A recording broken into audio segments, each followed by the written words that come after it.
Hello and welcome back to the Center for Critical and Cultural Theory. My name is Dr. Roger Green. This is another contextualized reading lecture in our series, Intro to Critical Theory. We are on to Frantz Fanon's The Wretched of the Earth. I'm using a little bit older edition here, just so that you know when I refer to page numbers here.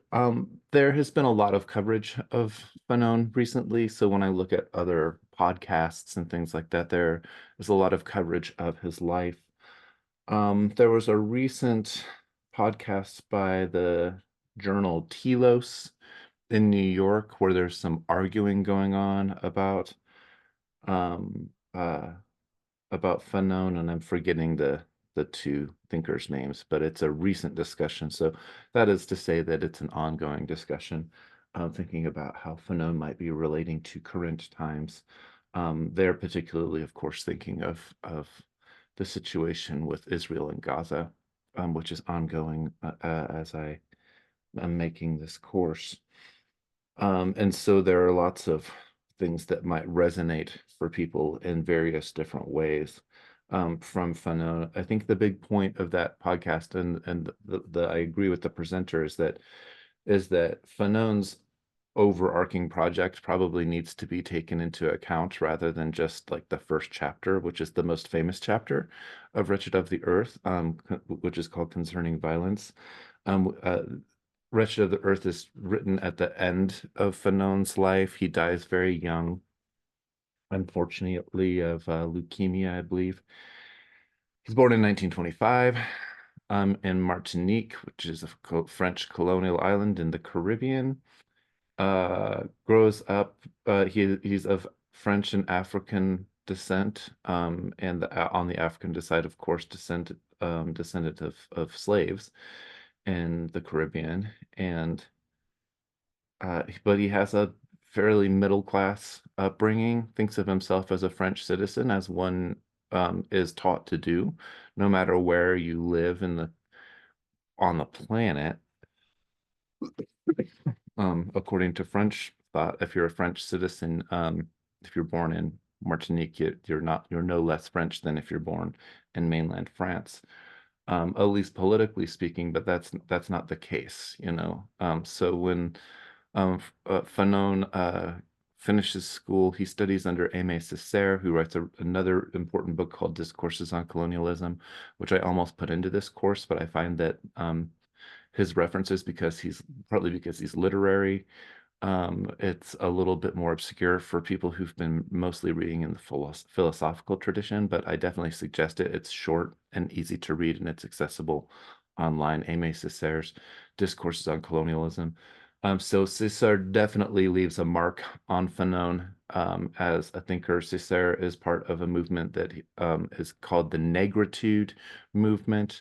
He gives the name negritude to the condition, that there's something about the condition of what we might in current day United States call blackness, that there's a common sensibility that people who are the descendants of the African slave diaspora, whether it's in Brazil, other parts of South America, like the Caribbean, or North America, different parts of the globes, that slavery is this condition that's been imposed on these people, and with that, the racism that comes along with as Euro-Christians invent race in order to justify their previous theological endeavors for claiming that no other lands that any Christian can claim uninhabited Christian lands and uninhabited by Christians for Christian princes, right? The papal bulls of 1492 and earlier, but just basically 15th century papal bulls that first established like where the Portuguese and the Spanish can um, divide between, and where off the coast of Africa they can go to look for and capture or trade for slaves, right? So human trafficking in papal bulls. The most famous one is Inter Cetera from 1493, which is the one that it re-updates old ideas that have been there already. So it's a bigger topic than I can cover right now. But Inter Cetera definitely says that any land uninhabited by Christians or a Christian prince can be claimed by a Christian for Christianity. The people who are there beforehand are considered non-entities. In fact, the land is called terra nullis or terra nullius, um, and no person's land, no one's land, uninhabited land. So there's just like a lack of recognition across the board for indigenous peoples.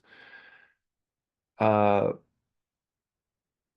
Fanon uses the term colonized versus colonizer, and he does say that there's a kind of Manichaeanism. There's a kind of good and evil, like a harsh, like binary kind of perception that comes with colonialism.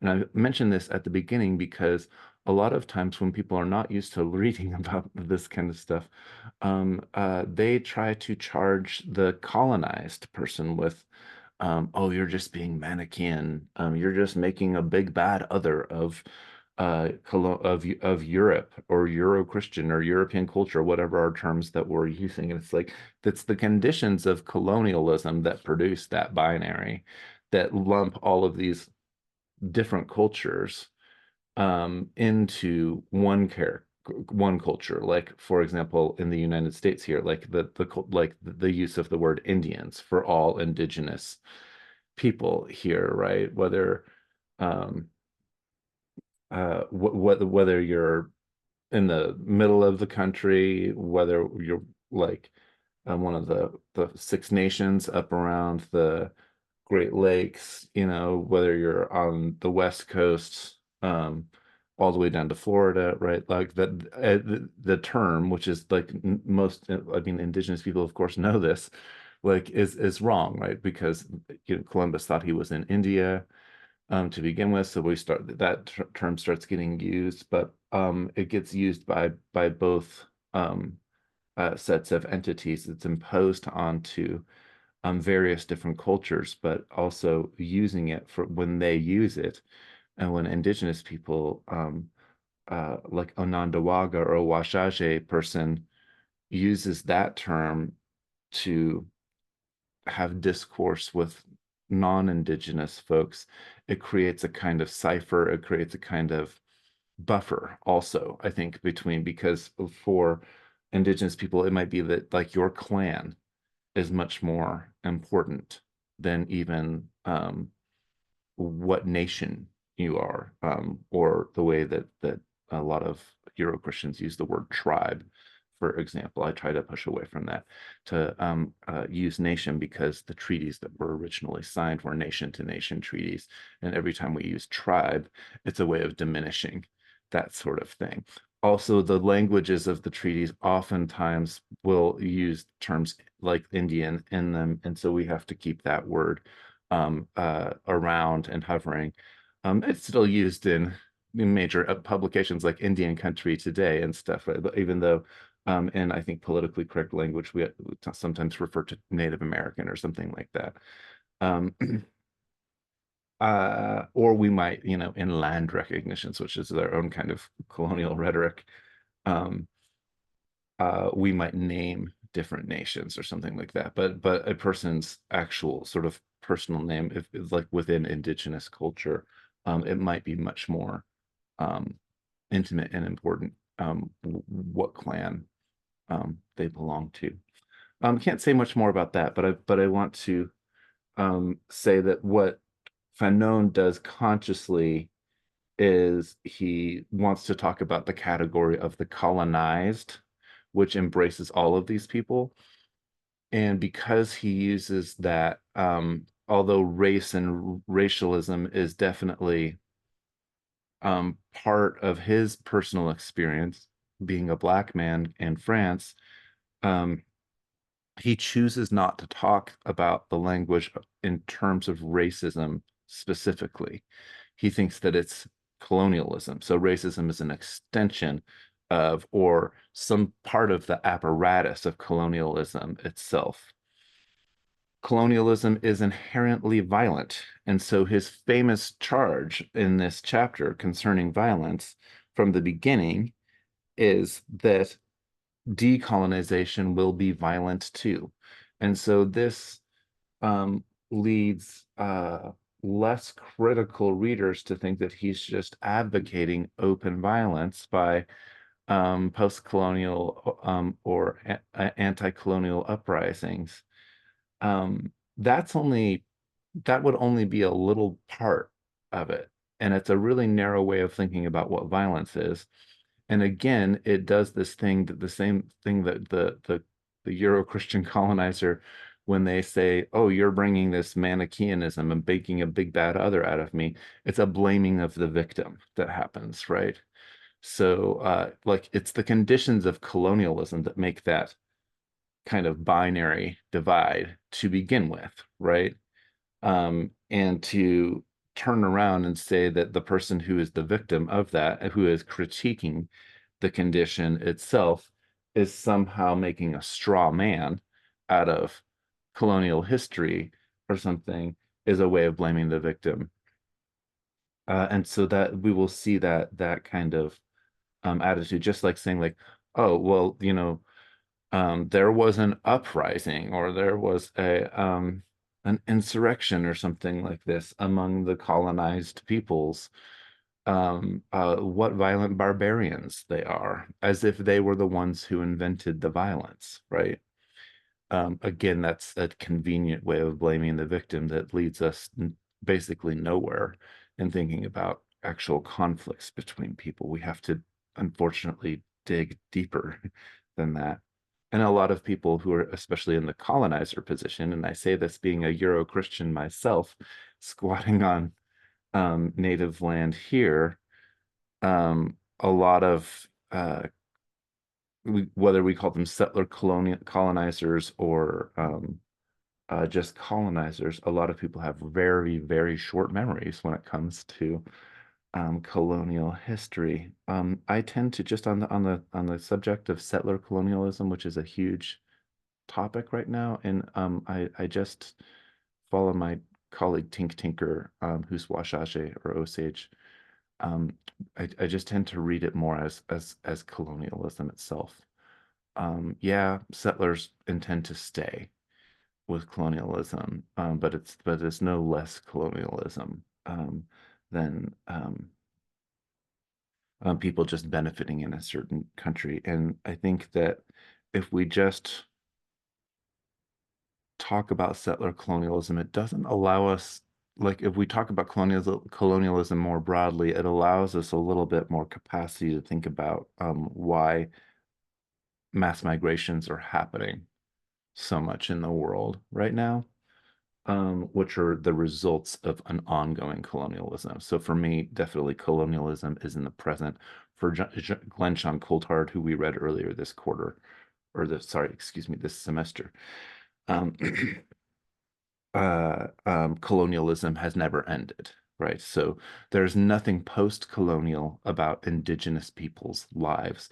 Although in academia, there is a period where we call like post-colonial literature or post-colonial criticism, and Frantz Fanon gets thought of and or lumped into that category for various reasons. But I want to stress from my own perspective and from the perspective of indigenous peoples, colonialism has never ended. And the United States sometimes gets presented as a anti-colonial project in their with their American Revolution, but it, to the extent that that would have been considered post-colonial, it clearly becomes and the United States legal theorists from early on, from Johnson v. McIntosh and John Marshall, clearly embed the United States as a colonial project within the European and Euro-Christian explicitly conditioned. So again, in Johnson v. McIntosh, 1823. Can't talk about too much more of that because Fanon doesn't talk about it, but just setting the stage here.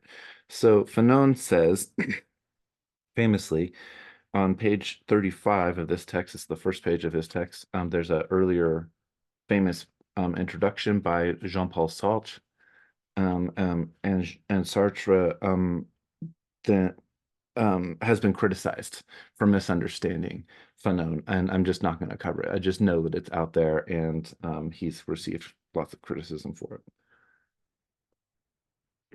Marcuse in the last essay, right, referred to Sartre's um, preface to Wretched of the Earth. So this is coming out in 1961.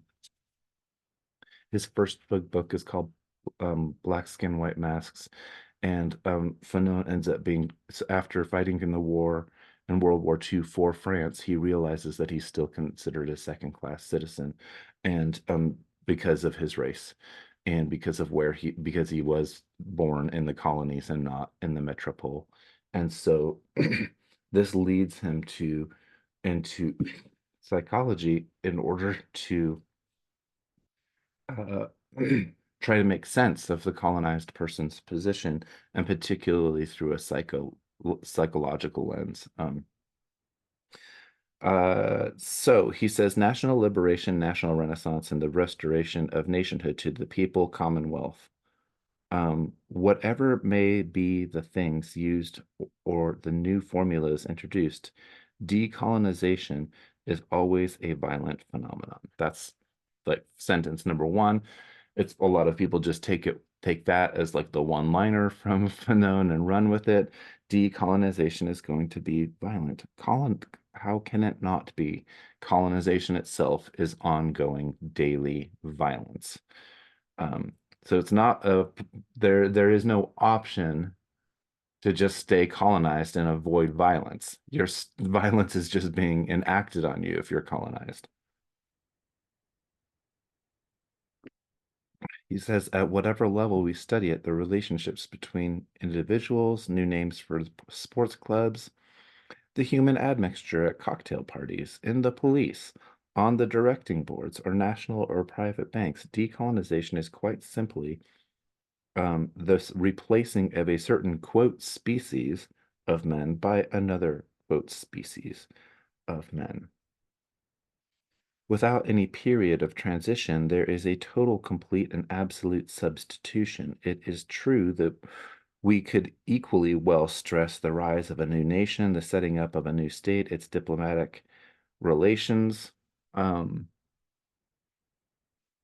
sorry, just adjusting the volume there. Um, its diplomatic relations and its economic and political trends.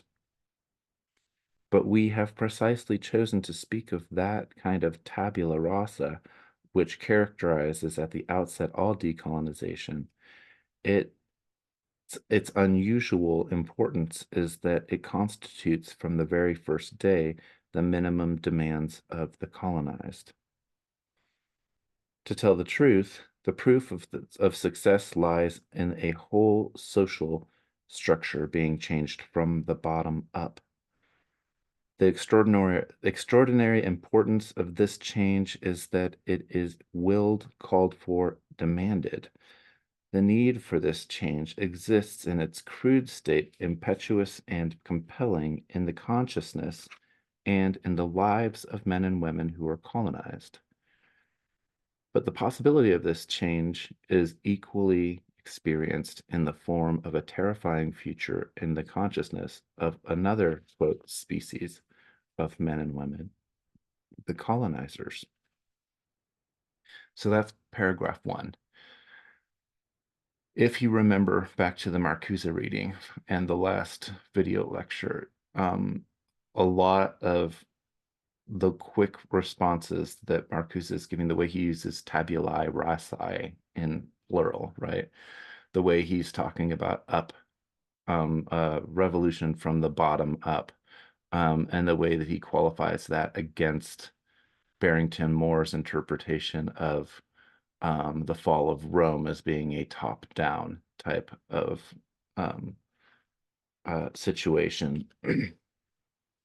You can see that Herbert Marcuse in that 1965 essay is trying to, in his own way, account for Fanon's book here. So I intentionally had us read Marcuse first because it was easier to kind of situate him with the Frankfurt School people over the past few weeks. And Fanon is going to give us a kind of turning point to think about other thinkers that we'll read in future weeks here. when you look at Fanon's scope in this chapter, and I think that this makes him unique among all of the critical theorists that we've read so far, is we see that he has a completely international attention to different groups and struggles around the globe, among colonized peoples, right? And in that sense, he's definitely influenced by like a Marxist program for sure, because Marxism and in terms of workers of the world unite kind of idea can see across nation states already. So his analysis is just operating in terms that will later be called globalization, right? And that this is something that we just haven't seen the other theorists, as smart as they are, and they give these like really interesting accounts of history. Fanon is operating on a kind of different level, and that's I think speaks to his own position as being colonized, even if he does have a middle class upbringing, right?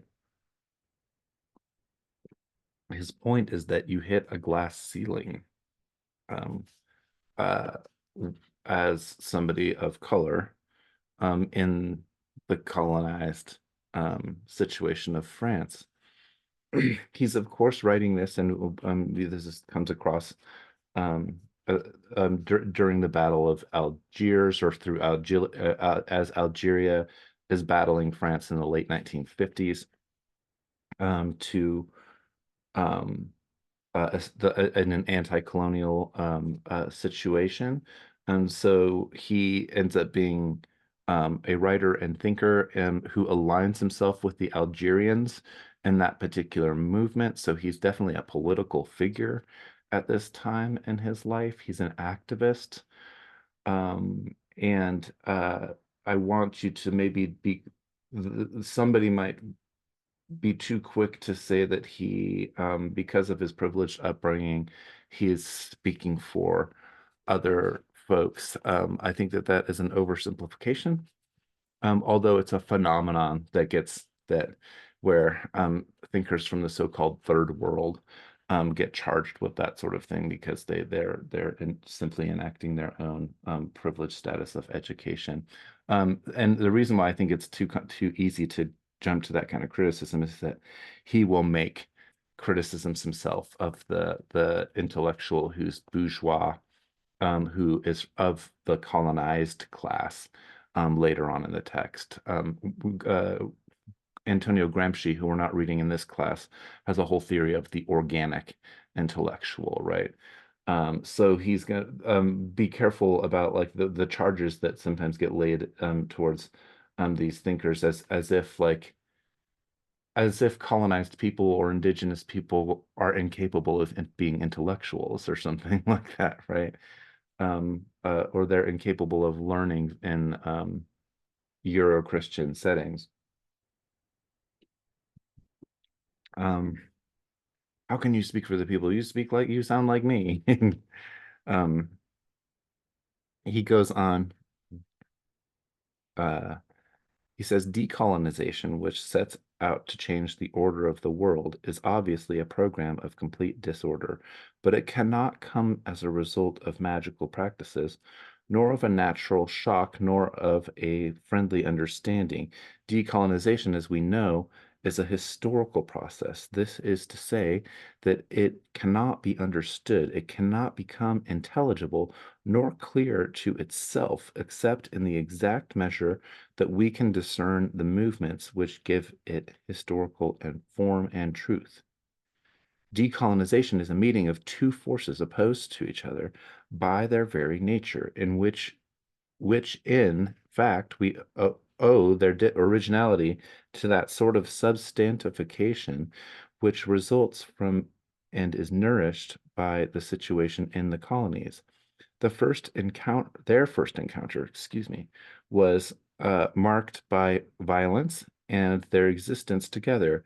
That is to say, the exploitation of the native by the settler was carried on by dint of a great array of bayonets and cannons. The settler and the native are old acquaintances. In fact, the settler is right when he speaks of knowing, quote, them well, for it is the settler who has brought the native into existence and who perpetuates his existence. The settler owes the fact of his very existence, that is to say, his property, to the colonial system.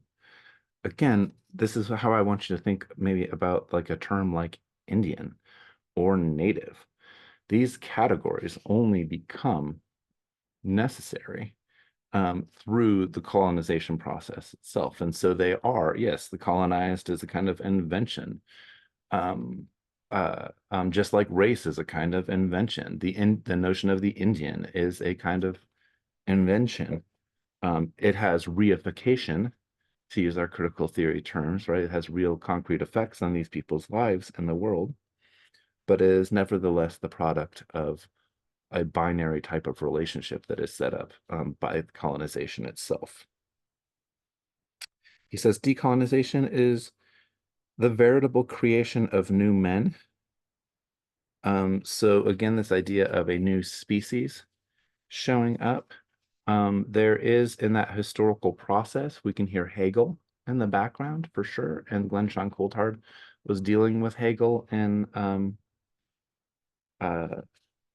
Fanon's thinking here. In decolonization, he says there is therefore the need of a complete calling in question of the colonial situation.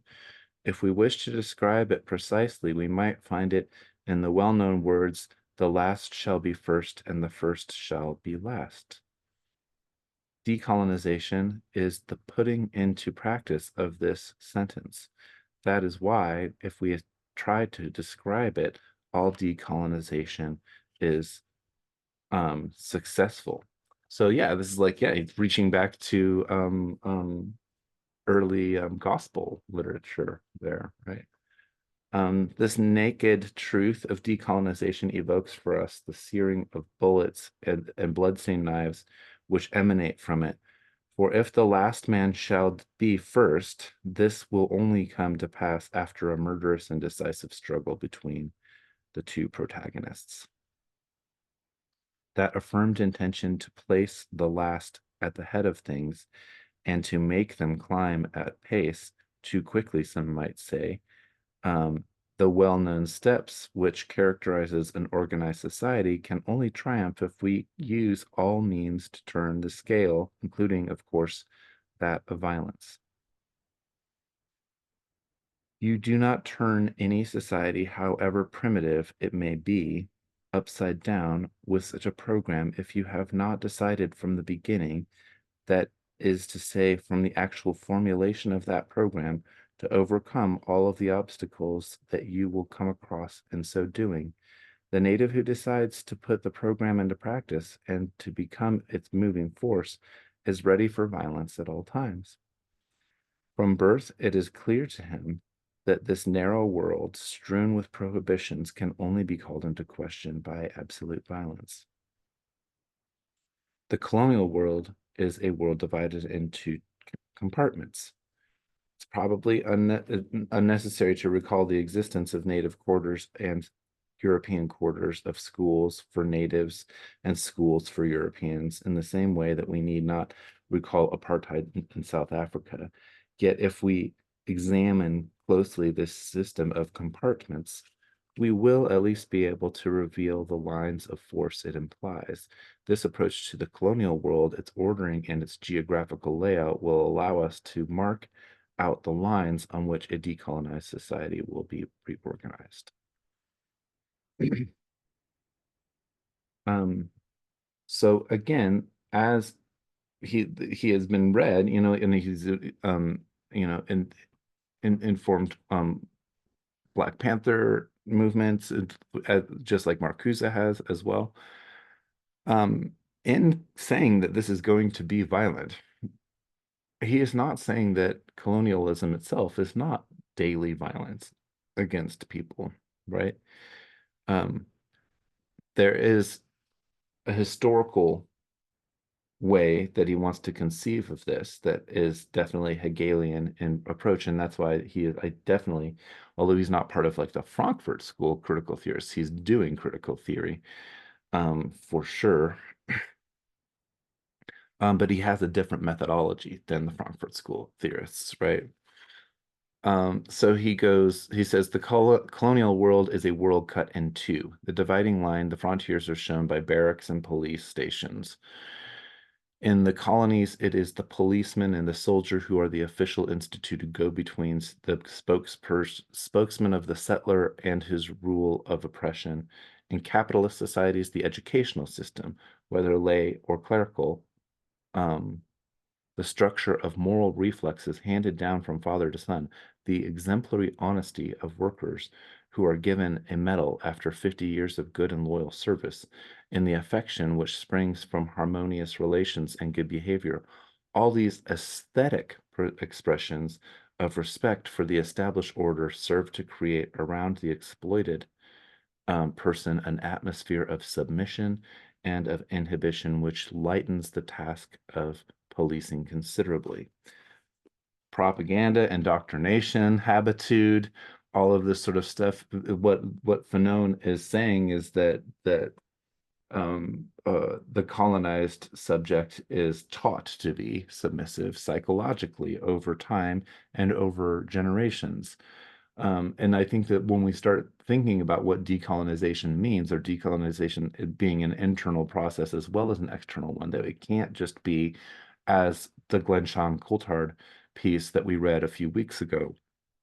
It can't just be an external freeing of the slaves, right? There's no longer master or slave, or saying that now colonialism is over, because what Fanon is saying here is that there's an internal psychological condition within the colonized subject that remains because it has been habituated over centuries, right? Um, he does use the binary back and forth. As he keeps going, he talks on page 39 here about settler town versus the native town. And then he maneuvers over to Marx on page 40, and he mentions the limits of Marx. So again, another mark of what critical theory does is, yeah, it might have some Marxian analysis in the background, but it also knows that is a limit to Marxian analyses. Um, he says on page 40, when you examine at close quarters the colonial context, it is evident that what parcels out the past, the world, is to begin with the fact of belonging to or not belonging to a given race, a given species. In the colonies, the economic substructure is also a superstructure. It's a Marxian term, right? Um, The cause is the consequence. You are rich because you are white. You are white because you are rich. This is why Marxist analysis should always be slightly stretched every time we have to do with the colonial problem. Everything up to and including the very nature of the pre-capitalist society so well explained by Marx must here be thought out again. Limits of Marxism, right? The serf is in essence different from the knight, but a reference to divine right is necessary to legitimize this statutory difference. In the colonies, the foreigner coming from another country imposed his rule by means of guns and machines. In defiance of his successful transplantation, in spite of his appropriation, the settler still remains a foreigner. It is neither the act of owning factories, nor estates, nor a bank balance which distinguishes the governing classes. The governing race is first and foremost those who come from elsewhere, those who are unlike the original inhabitants, the others.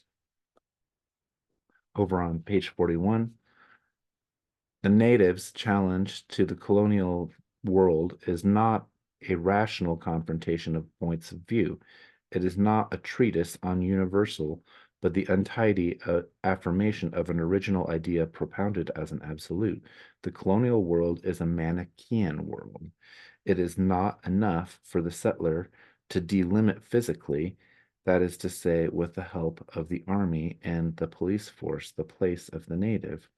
As if to show the totalitarian character of colonial exploitation, the settler paints the native as a sort of quintessence of evil.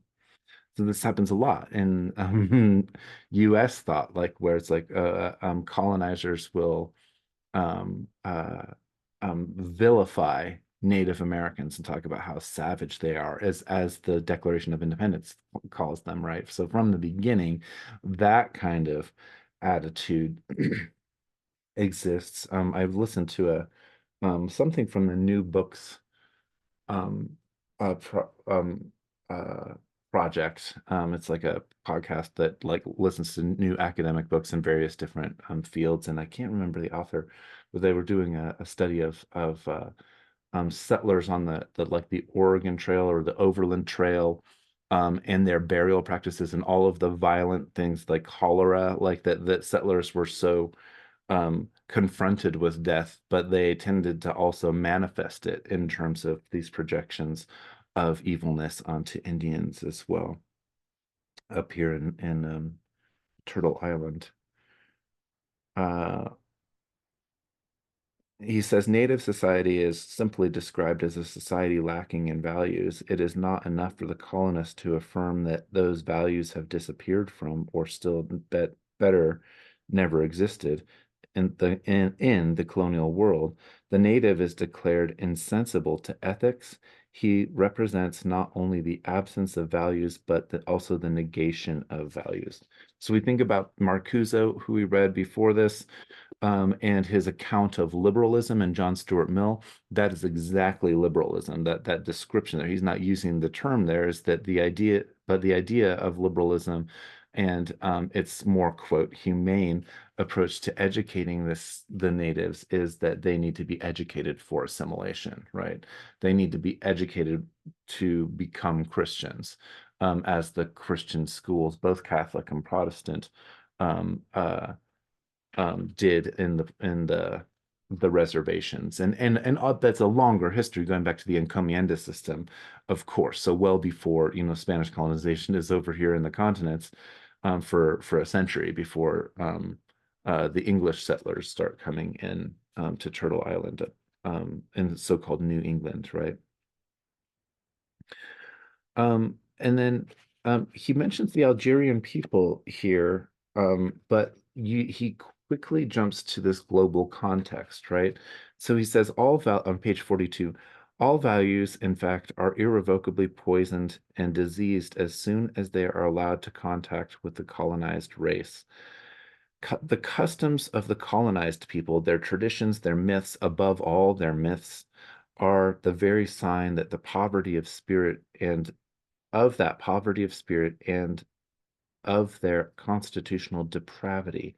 That's why we must put the D the DDT, which destroys parasites, the bearers of disease, on the same level as the Christian religion, which wages war on the embryonic heresies and instincts and on evil as yet unborn. It's just like such, I mean, he's a beautiful writer, even in translation, but just that kind of ability to compare the indoctrination, which is tantamount to cultural genocide, of course, the forced assimilation to Christianity, at the same level as like the DDT, which is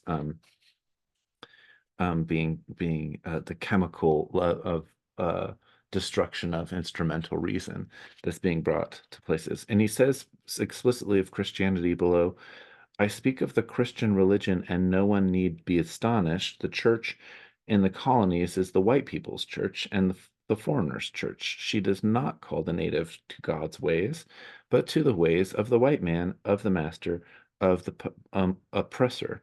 And as we know, in this matter, many are called, but few are chosen.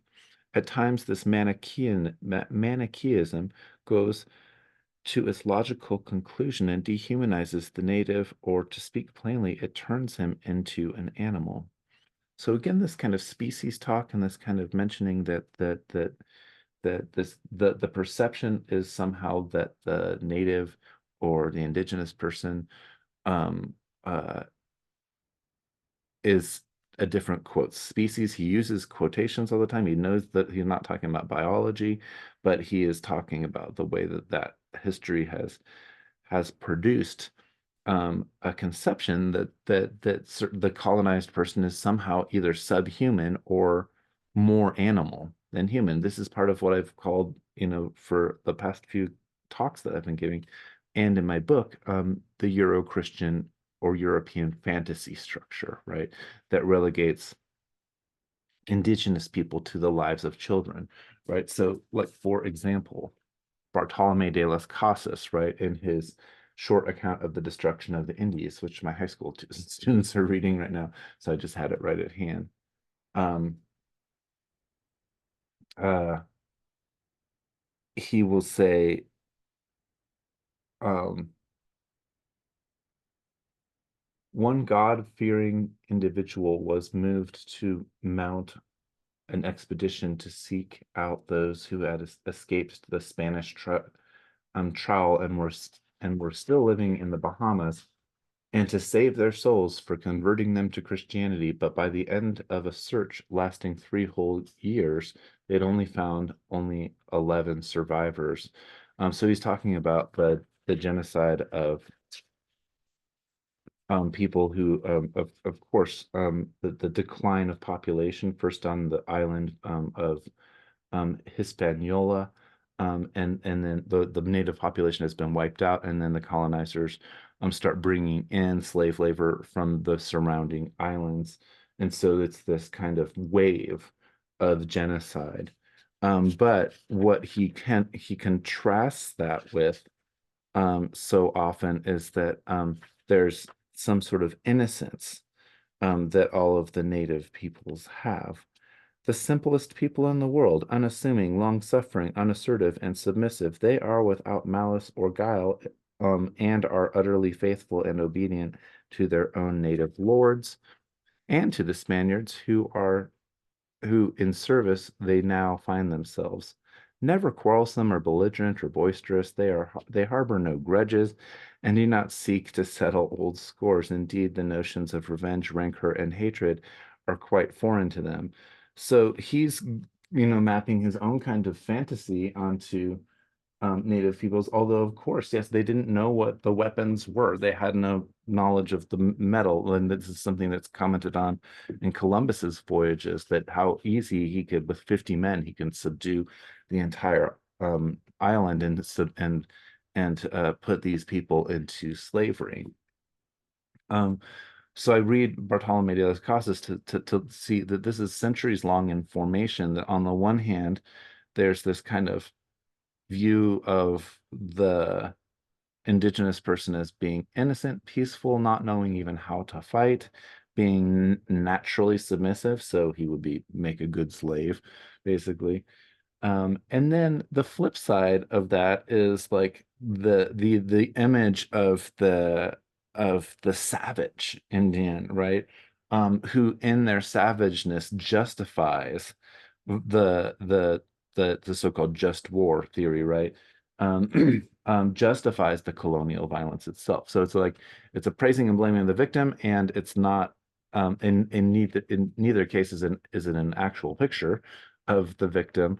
It is only done, even, as well intentioned as I think Bartolome de las Casas is as a Dominican priest, right? He still believes that like the real thing that needs to happen is the natives need to be converted to Christianity, which again, instead of being treated as harshly as Columbus has been treating them in the colonies, as the governor at that point in time of Columbus's life. Um,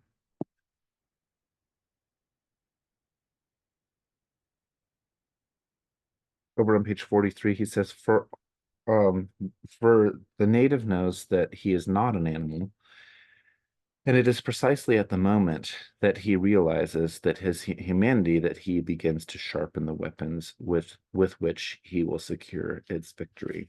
This is very Hegelian master-slave dialectic thinking, I think, I'm going in here.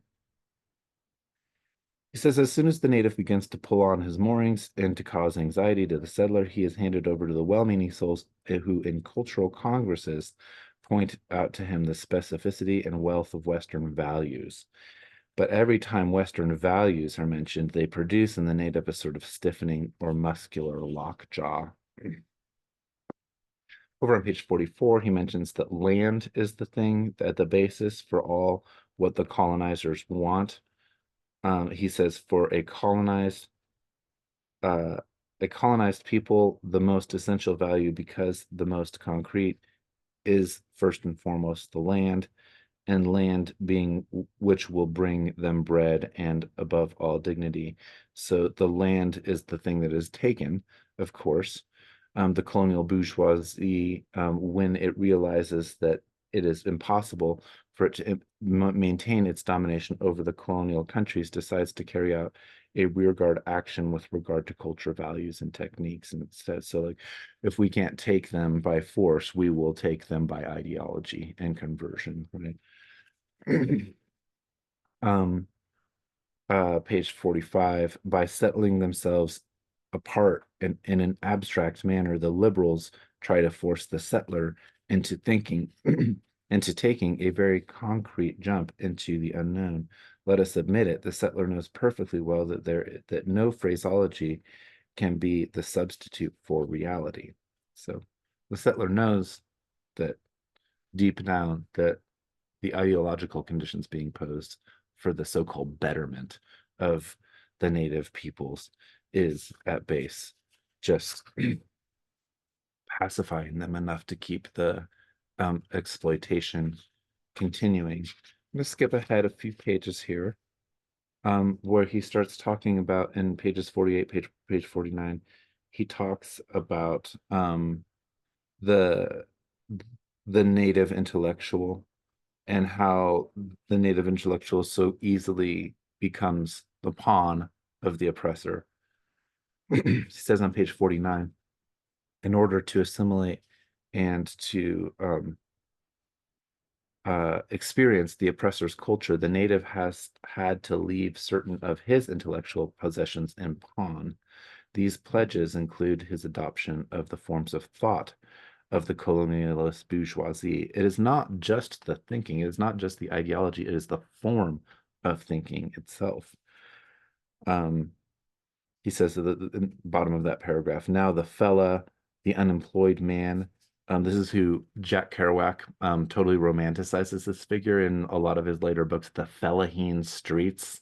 Right, this is like definitely part of like the romance of the beat poet, right? Now the fella, the unemployed man, the starving native do not lay a claim to the truth.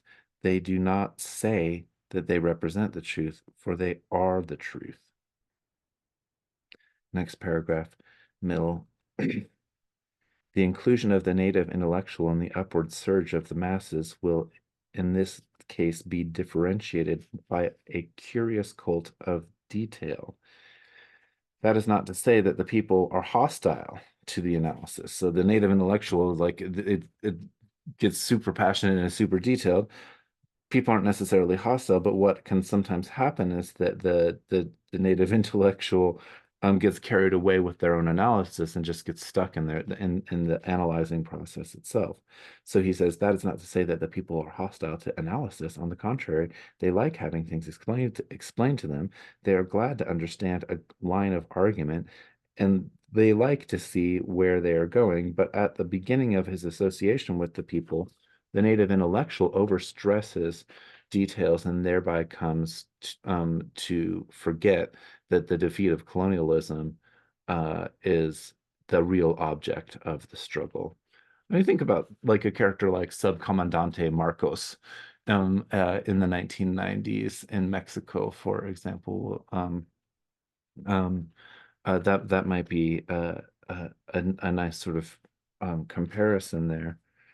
Um, and the teaming up of those of us who are intellectuals, right? Who are thinking about critical theory and thinking about whether or not there are places of intervention, places where we become communicators across different groups of people, for example.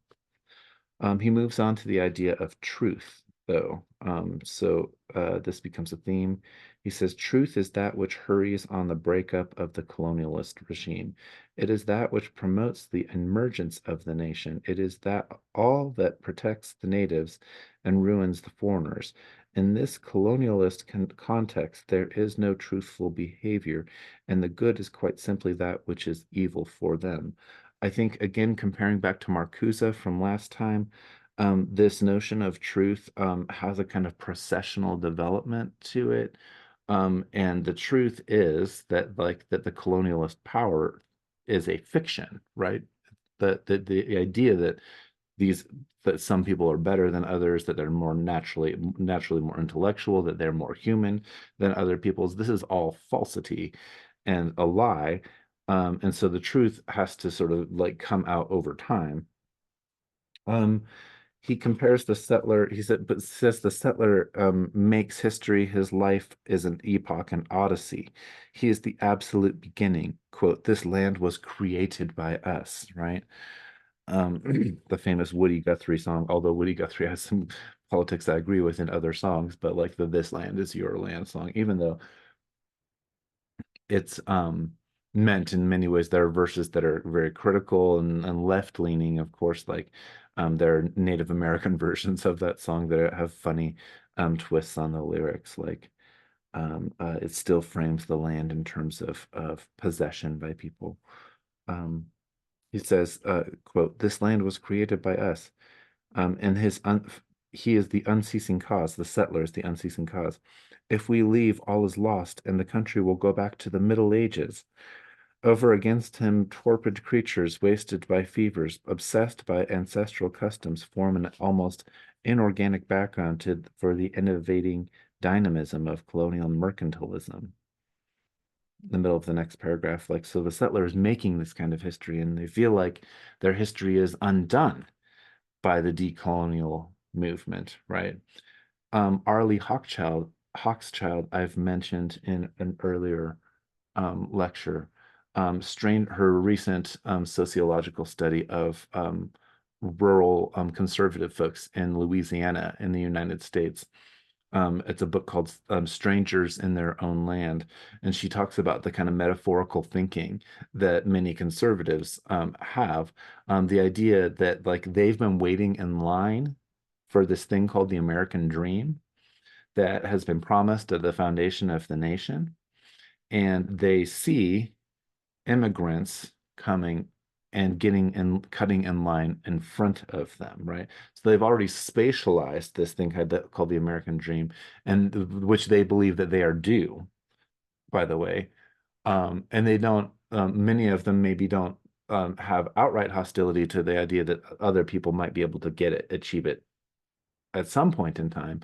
But what they can't stand is that other people are being put before them, right? So that kind of metaphorical thinking, I was thinking about that, and Hochschild's like a great analysis of folks in relation to what Fanon is saying here about the last shall be first. In any sense, settler history becomes, of course, an ideological construct, a fiction that tries to establish the legitimacy of the settler's place. So he says the settler makes history and is conscious of making it. And because he constantly refers to the history of the mother country, he clearly indicates that he himself is the extension of that mother country. Thus, the history which he writes is not the history of the country which he plunders, but the history of his own nation in regard to all that skims off, all that violates and starves. And so much of the way that American history is taught is that as an extension of England, New England, and the Puritans coming over. And like that's mainly what my students come to university and even my high schoolers have. Is that kind of conception of history with like little to no attention of indigenous peoples and their struggles in this country.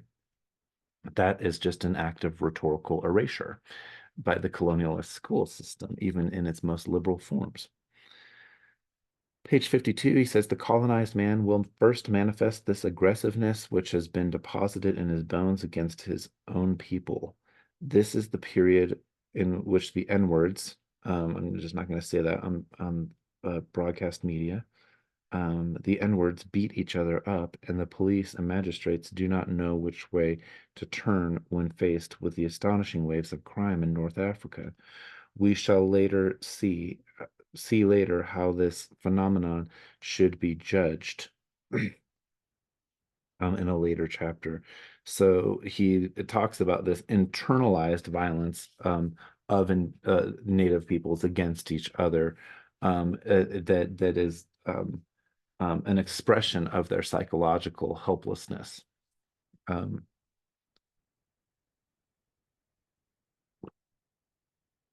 and we might think of it as something like gang violence in the United States later on, of course.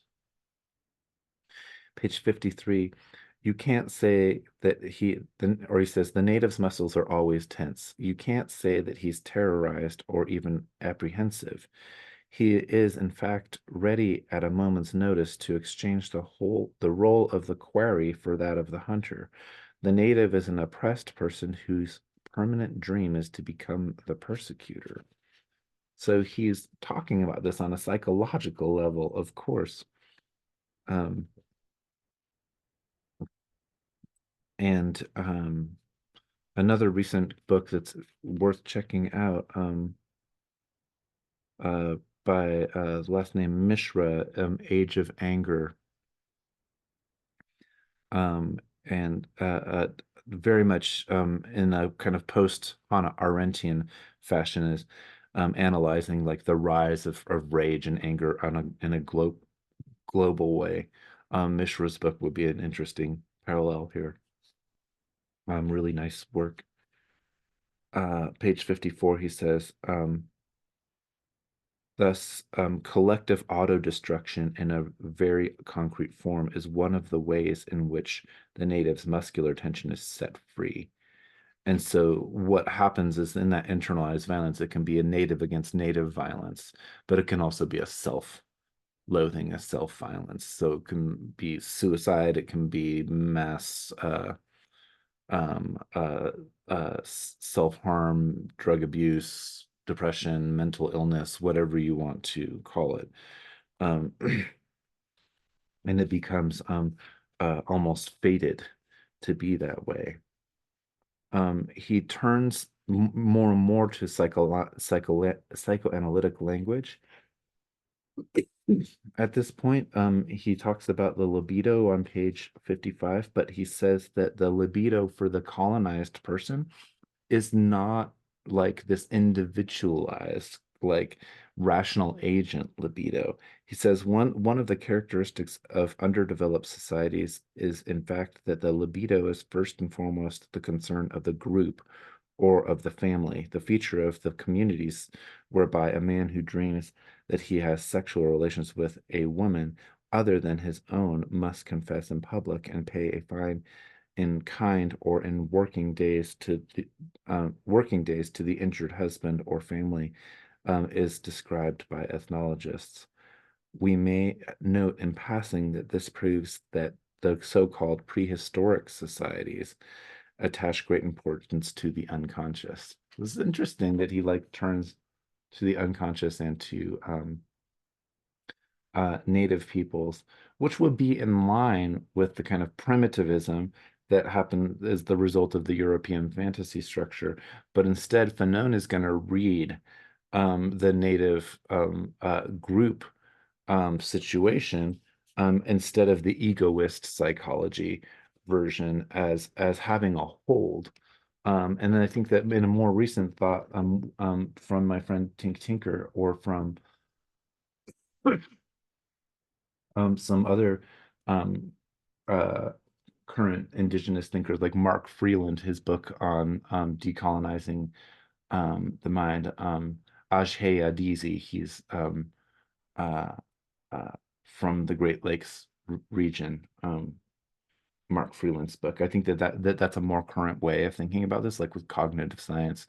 But it's just Fanon's background as a psychoanalyst here, where he's talking about um, uh, uh, something deeply situated in the unconscious, which might be like worldview, but he's taking a different turn and not just calling it so sort of primitive. He's saying that the so-called primitive is the one who's actually been taking the unconscious more seriously than the colonized peoples, or sorry, than the colonizer classes of peoples. So he turns to talk about zombies and magic on page 56, to mujahideens, to possession over on page 57, and exorcism. He mentions legba and voodoo, vampirism, possession by jinns, zombies, legba. And then what we're getting there, if you like kind of think about the places where legba is, or the places where jinns are, he's connecting the conditions of oppressed Arabic people to oppressed Caribbean people, right? So that's part of Fanon's analysis, moves beyond geographical territories, because of course colonialism itself does that sort of thing, like the conditions of colonialism. Over on page 59, he says, now the characteristics feature of certain political structures is that they proclaim abstract principles but refrain from issuing definite commands.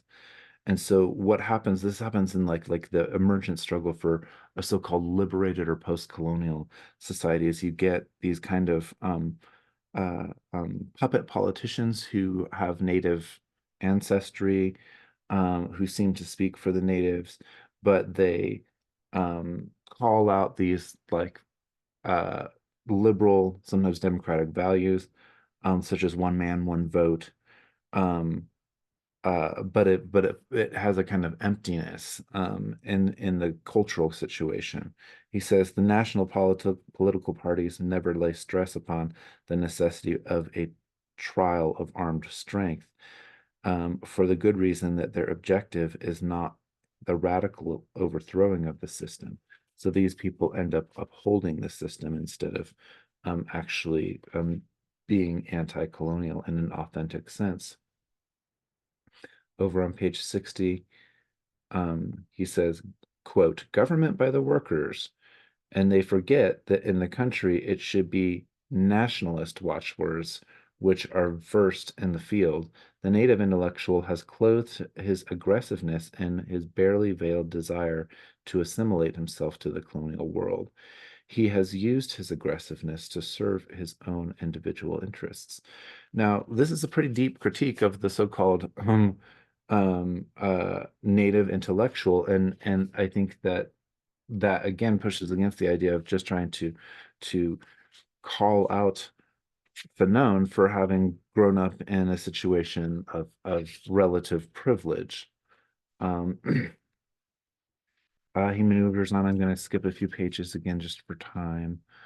He mentions the Berlin Conference of 1884 to 1885, in which the colonial powers basically divide up Africa among the European nations, and um, comes over on page 67. He mentions religion again. He says the colonialist bourgeoisie has helped in its work of calming down the natives by the inevitable religion. All those saints who have turned the other cheek, who have forgiven trespasses against them, and who have been spat on and insulted without shrinking, are studied and held up as examples. On the other hand, the elite of the colonial countries, those slaves set free when at the head of the movement, inevitably end up by producing an ersatz conflict. They used their brothers' slavery to shame the slave drivers or to provide an ideological policy of quaint humanitarianism for their oppressors' financial competitors. The truth is that they never make any real appeal to the aforesaid slaves. They never mobilize them in concrete terms. On the contrary, at the decisive moment, that is to say, from their point of view, the moment of indecision, they brandish the danger of a quote mass mobilization as the crucial weapon which would bring about, as if by magic, the end of the colonial regime. Obviously, there are to be found at the core of the political parties and among their leaders certain revolutionaries who deliberately turn their backs upon the farce of the national independence. But very quickly, their questionings, their energy, and their anger obstruct the party machine, and these elements are gradually isolated and then quite simply brushed aside.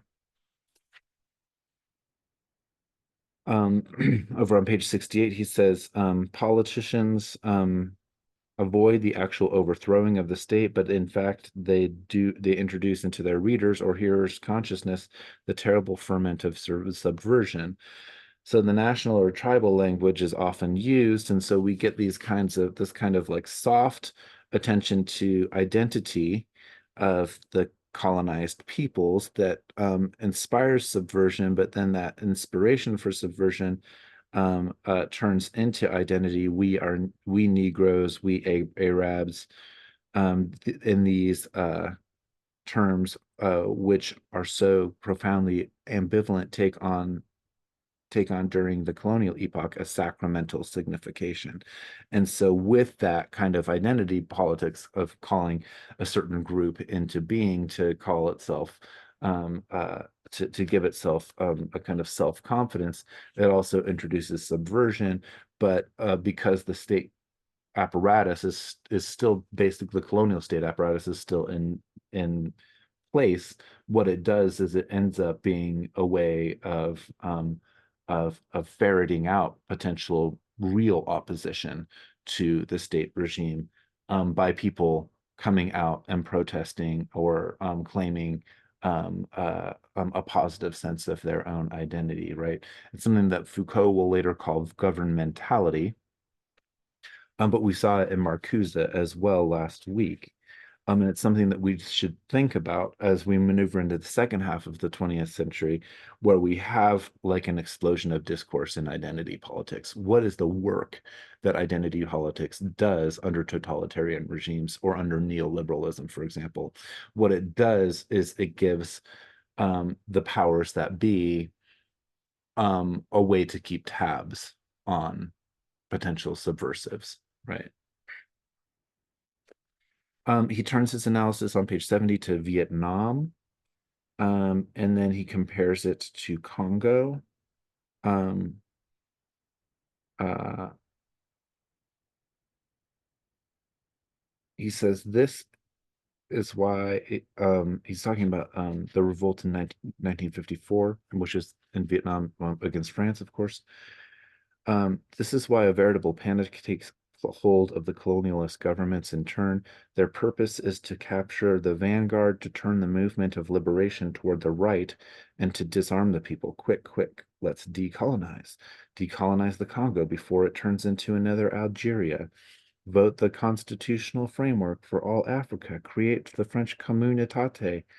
Um, uh, communauté, sorry, renovate the same communauté, but for God's sake, let's decolonize quickly. And so decolonization, the idea of decolonization gets appropriated by the so-called by the colonizers through some sort of like liberal intention.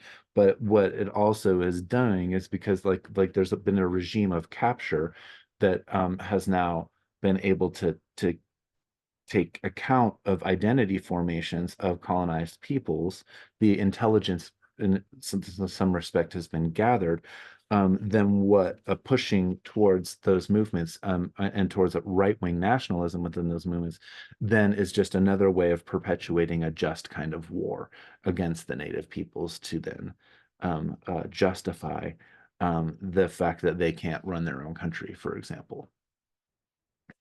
The need for the settler colonial person to be there. Page 71, the settler who, quote, understands the natives is made aware by several straws in the wind showing that something is afoot. Quote, good natives become scarce. Silence falls when the oppressor approaches. Sometimes looks are black and attitudes and remarks are openly aggressive. The nationalist parties are astir.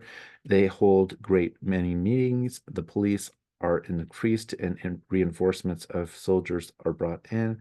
The settlers, above all the farmers isolated on their land, are the first to become alarmed. We could look at that with later iterations of Mujahideen that are of course, fostered by the Central Intelligence Agency and people like Osama bin Laden, at least early on, who was working with CIA, and then the encouragement of fostering something like a radical Islamic identity, fostered by the CIA, to create uprisings against the Soviet Union, right, in Afghan places like Afghanistan during the 1980s, to call out the godless communism by helping to foster a kind of radicalized religious identity. Um, uh, and that, of course, is right leaning and or right wing leaning, right? And terribly oppressive. And that gets unleashed, and the more that that gets unleashed, the more it justifies the presence of an intervention of an entity like the United States in various places in the world. Over on page 73, um, as a general rule, colonialism welcomes this godsend with open arms and transforms these blind mouths into spokesmen and into 2 minute and in 2 minutes endows them with independence on the condition that they restore order. So then it just becomes part of this self-perpetuating sort of feedback loop of a machine of creating chaos and then creating the conditions by which control must be reinstated. At the bottom of the page on 73, when militarist Germany decides to settle its frontier disputes by force, we are not in the least surprised. Um, uh, but when the people of Angola, for example, decide to take up arms, when the Algerian people reject all means which are not violent, these are proofs that something has happened or is happening at this very moment. The colonized races, those slaves of modern times, are impatient. They know that this apparent folly alone can put them out of the reach of colonial oppression.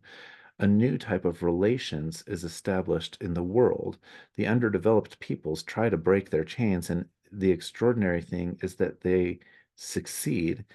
If it could be argued that in these days of Sputniks, it is ridiculous to die of hunger, but for the colonized masses, the argument is more down to earth. The truth is that there is no colonial power today which is capable of adopting the only form of contest which has a chance of succeeding, namely the prolonged establishment of large forces of occupation. So,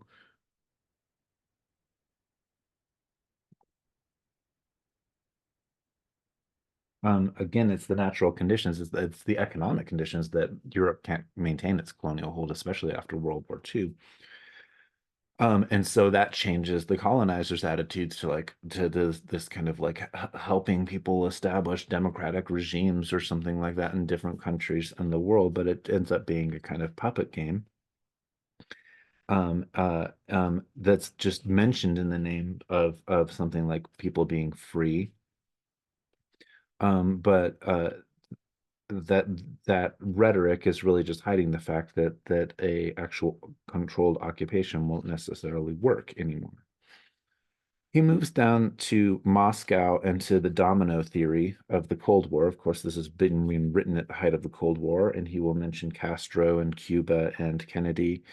And he says that Moscow, like he doesn't say that like the post-colonial movements like are necessarily need to be communist, but they definitely align more with Moscow. On page 74 here, he says, finally, there is a well-known myth of liberating movements directed from Moscow. In the regime's panic-stricken reasoning, this signifies if that goes on, there's a risk that the communists will turn the troubles to account and to infiltrate into those parts. Again, that's like an attention to what we call in U.S. foreign policy the domino theory, that the U.S. must intervene in Vietnam when France is not able to hold control anymore, because if they don't, then Vietnam will go communist, right? Over on page 75, he says, in 1789, in the French Revolution, right, After the bourgeois revolution, the smallest French peasants benefited substantially from the upheaval, but it's commonplace to observe that, say, in the majority of cases, for 95% of the population in underdeveloped countries, independence brings no immediate change to them. The enlightened observer takes note of the existence of a kind of masked discontent, like the smoking ashes of a burnt down house after the fire has been put out, which still threaten to burst into flames again. So they say that the natives want to go too quickly. Now, let us never forget about uh, forget that only a very short time ago they complained about their slowness, their laziness, and their fatalism. So now Native peoples want everything too quick. Like, hold on, kind of like with if you read Martin Luther King Jr.'s famous letter from the Birmingham jail, right? That's what the white liberal Christians are telling people like MLK. Um, you will get this in time, but it's just not time yet. You're trying to move too fast right now. You're trying to move too quickly. So just notice how temporality is all around these structures of longing, right? Even going back to that example from Arlie Hochschild. On 76, he goes to Cuba and U.S. relations and Laos in the 1960s. And again, this is coming out in 1961, so he dies before we get the full-on involvement in Vietnam by the U.S. Um, he says in 77, the ex-native too often gets the impression that these reports are already written. The photos which illustrate the article are simply proof that one knows what one is talking about and that one has visited the country. So we start getting the media involved in the the telling people in the colonizer countries why it is necessary for intervention to take place, right? And they don't need much information, right? They just need like little bits and blurbs and fragments. The report, he says, intends to verify the evidence. Everything's going badly out there since we left. Frequently, reporters complain of being badly received, of being forced to work under bad conditions, and of being fenced around by the indifference or hostility. All this is quite normal. And again, I know I keep using US examples, but it's mostly my audience of students. I know very, very well that, of course, the real context that Fanon is talking about is the context with the FLN in Algeria, right? During and with the French Algeria and decolonization in the late 1950s, right? That's the main context in which he's writing. But when we look at like all of the examples that he's using, even the U.S. in relation to Cuba, or the U.S. in relation to Laos or Vietnam, like Fanon's scope as a thinker is just something that we have to appreciate, I think. He mentions on 78, he mentions like the necessity of Castro having to align with Khrushchev. Um, uh, and then, but then at the last paragraph on that page, just after the um, all the jacqueries or the uprisings and desperate deeds, all those bands armed with cutlasses or axes find their nationality in the implacable struggle which opposes socialism and capitalism.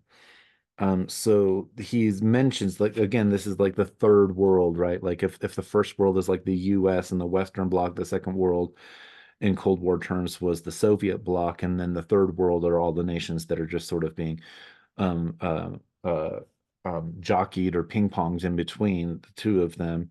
The uh, Sometimes they have to align with one or the other, right? And this is exactly what happens to Castro in Cuba. And anybody who studied the situation knows that earlier in the 1950s, Cuba like definitely like had a um, uh, um, could have been considered like very liberal and could have gone that way, but it's um, increasing antagonism with the United States that meant that they had to align with the Soviets. Um, he says in 1945, the 45,000 dead at Sétif could pass unnoticed. In 1947, the 90,000 dead in Madagascar could be the subject of the paragraph in the papers. In 1952, 200,000 victims of the repression in Kenya could meet with relative indifference. And so these mass numbers, we have like a blasé attitude towards them because this is just something that happens in the so-called third world. Right. In another way, I put it into contemporary conditions, and I was thinking about this as I was rereading this last night. Um, we think about like the way that current media in the United States is like, covering like there are more than 30,000 deaths of Palestinians right now in the current conflict between Israel and um, and and Gaza, right? Which is horrible. And so this is not at all to like be to play some sort of competitive game with strategies of genocide. I think genocide of like it creates meaninglessness across the board, no matter in what conditions it exists. But we never in the United States, for example, hear about like the 6 million displaced people in Congo right now, right? We don't hear that. So why do we hear so much and we have so many passionate and very abstract arguments to make about Israel and Palestine, or at least Hamas and Israel, however you want to frame it in that particular way. But we don't have much to say about equally horrifying conditions in other places in the world. The reason why we're being fed, of course, all of this like media attention, even among the liberal news media in the United States for the Middle East, is because of the interests that the political interests that, of course, that the U.S. has in that particular area. In this sense, I think for Fanon, as he maneuvers towards the end of the text and is thinking about the decolonial movement, he turns towards around page 82 to neutralism, right? That what happens is like the so-called third world like is becoming in situations of needing to accept aid from both the Soviets and from the US. And so the idea of neutralism plays a part throughout Africa. Um, uh, and that's something that we don't hear about much, of course, uh, in a mass industrial advanced capitalist society like the United States. Now, we claim, in some ways that the Cold War is done or that it ends in the 1990s, but when we think about it from an anti-colonial perspective, I think some of this stuff hasn't necessarily changed.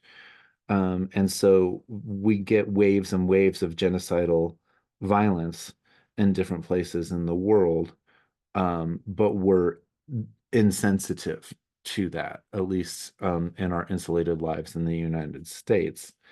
Over on page 84, he says, to begin with, the affirmation of the principle it's them or us does not constitute a paradox, since colonialism, as we have seen, is in fact the organization of a Manichaean world, a world divided up into compartments. And when in laying down the precise methods, the settler asks each member of the oppressing minority to shoot down 30 or 100 or 200 natives, he sees that nobody shows any indignation, and that the whole problem is to decide whether it can be done at all or at once or by stages.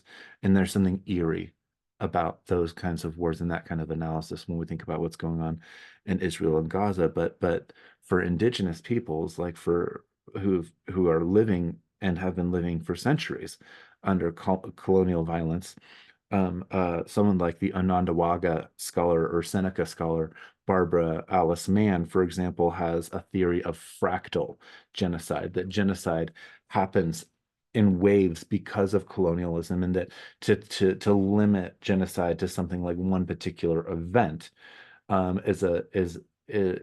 is like to misunderstand like the conditions that produce genocide recurring and repeating over and over time. So she has that concept. I think that Glenn T. Morris, who's Shawnee, he runs the Fourth World Center for Indigenous Law and Politics at University of Colorado, Denver.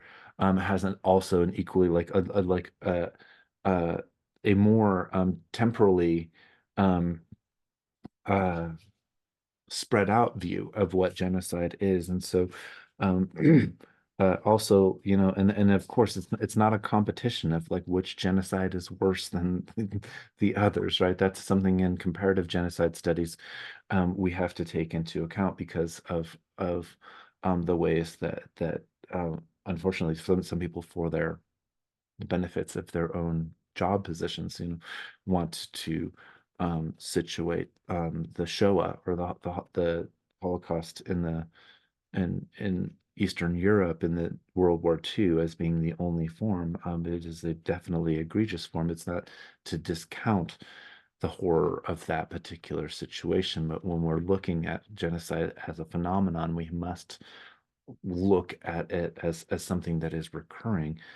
If we're ever going to find ways um, uh, uh, to stop it, right? This is one of the problems, as Ward Churchill, um, who another Native scholar says in his one of the best books still on genocide is a Little Matter of Genocide from the late 1990s.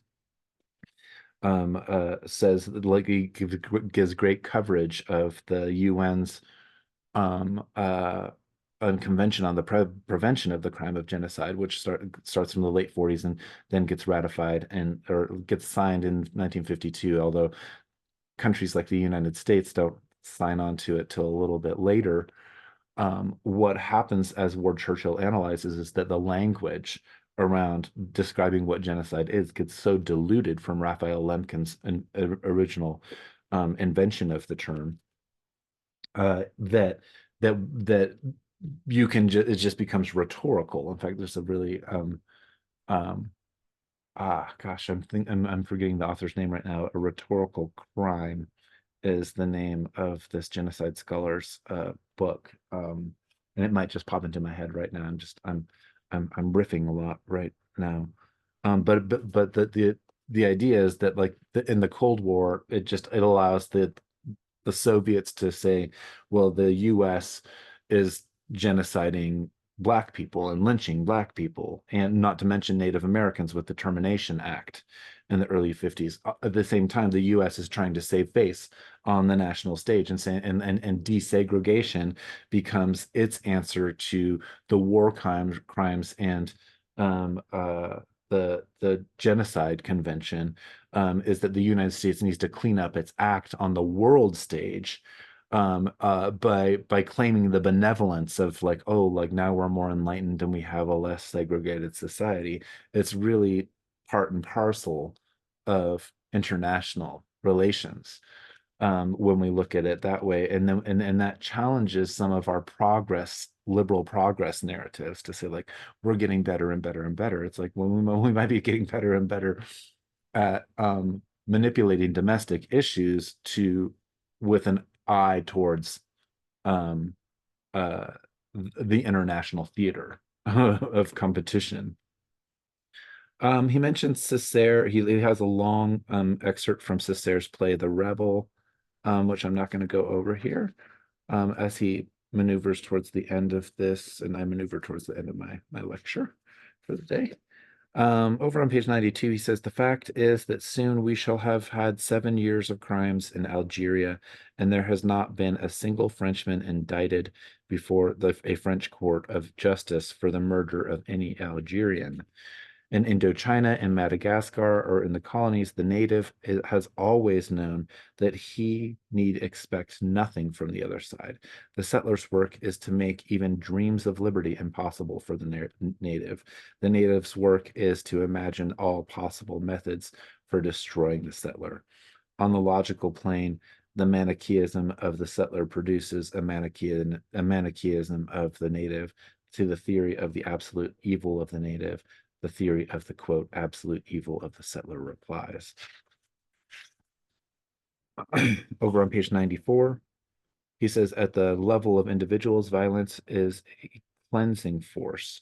It frees the native from his inferiority complex and from his despair and inaction. It makes him fearless and restores his self-respect. Even if the armed struggle has been symbolic and the nation is demobilized through a rapid movement of decolonization, the people have the time to see that the liberation has been the business of each and all, and that the leader has no special merit. For thence comes that type of aggressive reticence with regard to the machinery of protocol, which young governments quickly show. So he's describing the psychological conditions that are the result of colonial violence, and they will show up in so-called insurrections or uprisings. They will show up in violence between different native groups. They will show up in a sense of self-destruction among colonized peoples. And in that case, it produces a notion of violence that tries to be a form of self-affirmation, even if it obliterates itself. And we could think of like a suicide bomber in that particular way, but we could also, again, look at, more recently with the actions of Hamas or something like that, right?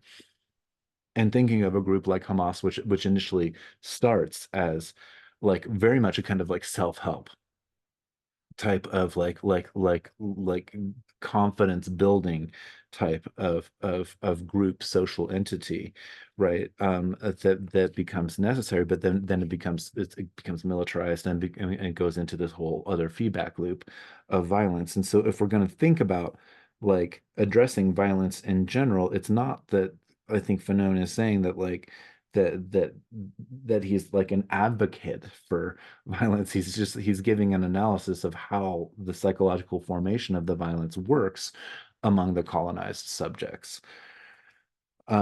If we were going to address it in some sort of way, then we have to have the analysis there to begin with, right?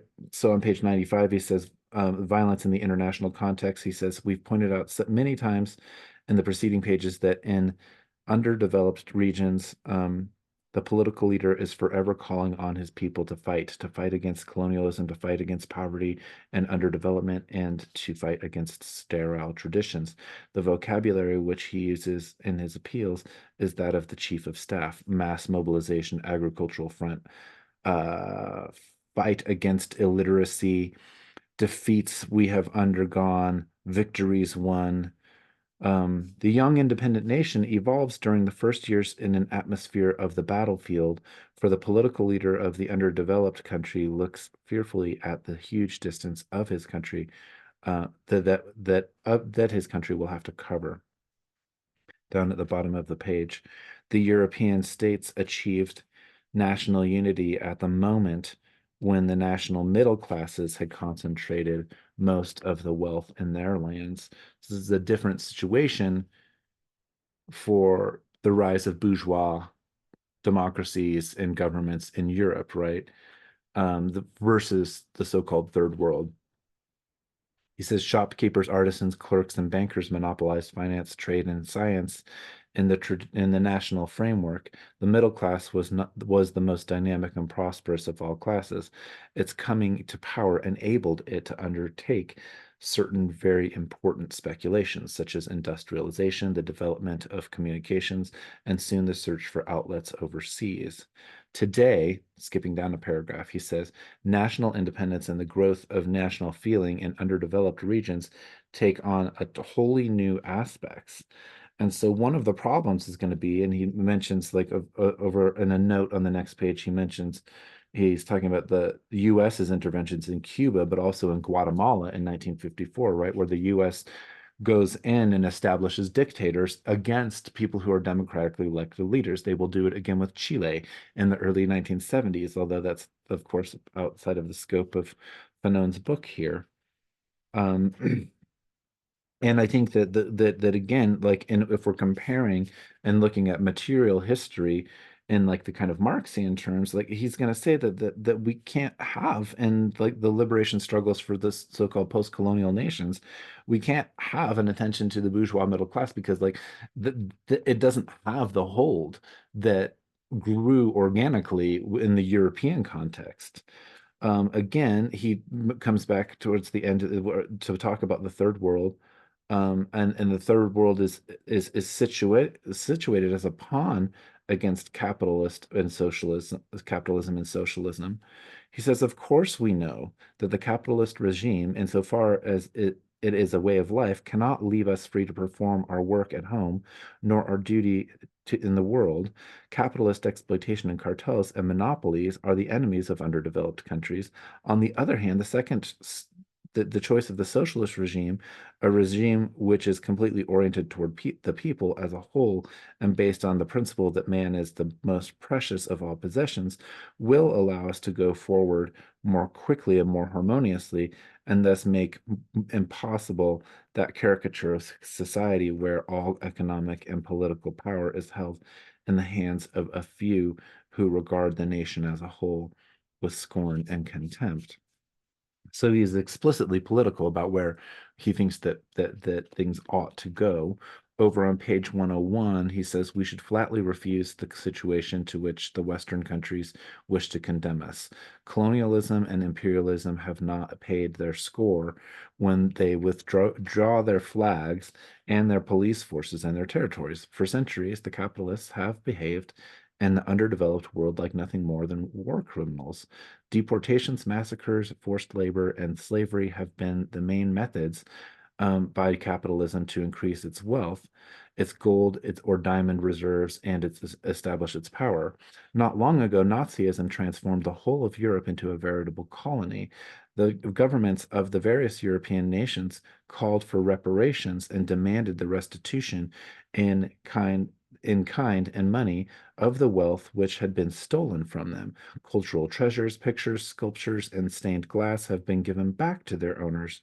There was only one slogan in the mouths of Europeans on the morrow of the 1945 V-Day: Germany must pay.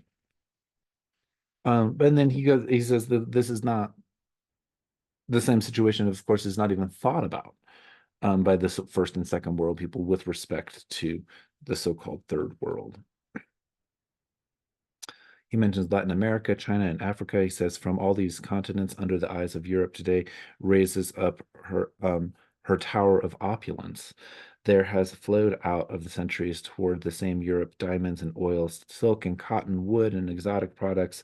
Europe is literally the creation of the third world. The wealth which smothers her is that which was stolen from the underdeveloped peoples. Over on page 103, as soon as the capitalists know, and of course they are the first to know, that their government is getting ready to decolonize, they hasten to withdraw all the capital from the colony in question. And they just say, okay, we'll take everything that we need and take all of our investments, and we will just leave this place to rot. The spectacular flight of capital is one of the most constant phenomena of colonization. Private companies, when asked to invest in independent countries, then lay down conditions which are shown in practice to be unacceptable and unrealizable. So if you think about banana republics, think again of like Guatemala in 1954. We're on 104. We're getting towards the end here. In the long run, the situation is catastrophic. Capital no longer circulates, or else its circulation is considerably diminished. In spite of the huge sums swallowed up by military budgets, international capitalism is in desperate straits. That's interesting. But he's not even just coming out against capitalism. He's saying the capitalism itself isn't working anymore, like because of the way that colonialism um, uh, uh, um, uh, favors only the colonizers. Um, 105, he says, we ought, on the contrary, to emphasize and explain to the capitalist countries that the fundamental problem of our time is not the struggle between socialist regime and them, the Cold War, right? The Cold War must be ended, for it leads nowhere. The plans for nuclearizing the world must stop. The large-scale investments and technical aid must be given to underdeveloped regions. The fate of the world depends on the answer that is given to this question. Over in his last paragraph, he says, what it expects from those, the third world does not mean to organize a great crusade of hunger against the whole of Europe. What it expects from those who have for centuries kept it in slavery is that they will help it to rehabilitate mankind and to make man victorious everywhere once and for all. But it is clear that we are not so naive as to think that this will come about with the cooperation and goodwill of European governments. This huge task which consists of reintroducing mankind into the world, the whole of mankind, will be carried out with the indispensable help of the European peoples who themselves must realize that in the past they have often joined the ranks of common masters where colonial questions were concerned. To achieve this, the European peoples must first decide to wake up and shake themselves and use their brains and stop playing the stupid game of Sleeping Beauty. The way he ends. And I think that like to bring it into current US context, right? Like the whole that sentiment, if we had that sentiment against the current colonizers versus Native American groups, right? Um, uh, in an ideal world, maybe some Native people are like, I wish they could all leave, or maybe all the white folks will get on rockets with Elon Musk and go colonize the rest of the universe, and they'll give the world back to us. I can definitely understand that kind of sentiment, but I think that what um, Fanon is suggesting here at the end as a possible way forward um, is something that we might think about, but it does have to begin with like the recognition that as we say in anti-colonial studies, is that we can't have reconciliation because there was no conciliation to begin with. So we can't reconcile anything because most colonizers are unwilling to admit their role in how they have benefited or continue to benefit from the expropriation and colonization of different parts of the world.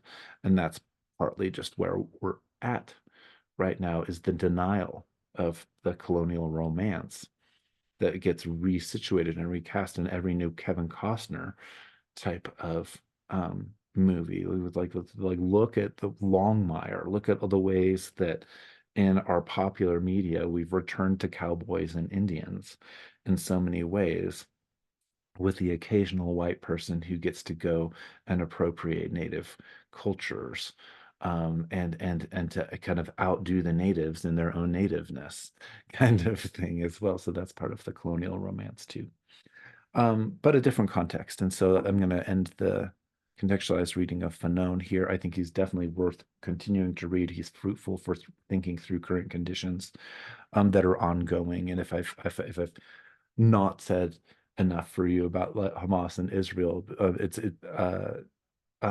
that is a situation that is unfolding as I'm making these contextualized reading lectures. And so that I will say that someone like Frantz Fanon is useful for us to think through that situation, but the entire situation can change by tonight. And for right now. So thinking alongside the critical thinkers might help us more in terms of an intro to critical theory class, rather than me taking a particular um, uh, stand on an unfolding situation. Okay. I hope you have a great morning, afternoon, evening, whenever, wherever you are.